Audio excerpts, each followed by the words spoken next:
మంచిర్యాల జిల్లా నన్స్పూరు కలెక్టరేట్ సమీపంలో టీబీకేఎస్ నాయుడు అదేవిధంగా ఢీకొండ అన్నయ్య భవనం అక్రమ నిర్మాణం అవడం వల్లే అధికారులు కూల్చివేతలు చేశారని ఎమ్మెల్యే ప్రేమ్ సాగరరావు అన్నారు.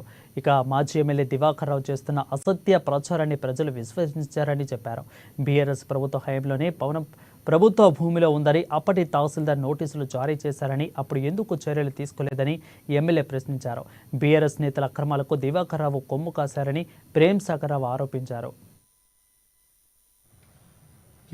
అంటే ఎటువంటి వాళ్ళని బీజేపీ వాళ్ళు టీఆర్ఎస్ చేస్తున్నారు అన్ని లిస్టుగా చెప్తా తర్వాత బీఆర్ఎస్ బీజేపీ నుంచి గెలిచాం ఆడ లేదా అధికారం ఏంటంటే టీఆర్ఎస్లో కలిగి ఈయన గురించి బీజేపీ వాళ్ళు మాట్లాడతారు, టీఆర్ఎస్ వాళ్ళు మాట్లాడతారు. అంటే బీఆర్ఎస్ బీజేపీ వాళ్ళు టీఆర్ఎస్ వాళ్ళకు వీళ్ళు తప్ప ఇంకో నాయకులు దొరుకుతలేరు. ప్రజల మీద కూడా వాళ్ళ రక్తం తాగినోడు వాడు జలగా లెక్క అన్నయ్య అనే మనిషి. మీరు ఒక్కసారి సింగరేణి కార్మికుల దగ్గర పోండి, ఏం జరిగిందో చెప్తారు. క్వార్టర్ మార్చం అంటే 50,000, కిందికెళ్ళి పైకి అంటే కింది క్వార్టర్ పైకి 50,000. మెడికల్ అని పెట్టి ఏం జరిగిందో మొత్తం ఒక్కసారి ఒక బుక్ రాయచ్చవేను. అది అన్నయ్య అనే మనిషి, అది బేరు సత్యనైన మనిషిది. ఇక్కడ హరికృష్ణ ఏం చేసినా మీకు తెలుసు. ఏ పార్టీకి వెళ్ళి ఏ పార్టీ వచ్చినా ఏ పార్టీకి సపోర్ట్ చేస్తుంది. మూర్తి సత్య అన్నదానికి వెళ్ళి టీఆర్ఎస్కి వెళ్ళి బీజేపీ వాళ్ళు మెంబర్షిప్ చేస్తారు. ఇక మిగిలింది అరుణాయకున్నాడు.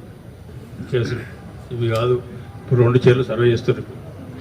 పెద్దంపేట చెరువు, అల్లీపూర్ చెరువుల ఆ శిఖవులకు 10 ఎకరాలు మొత్తం వ్యవసాయం మొదలుపెట్టి నీళ్ళు అందకపోతే నడి చెరువులో 3 బావులు తవ్విండు.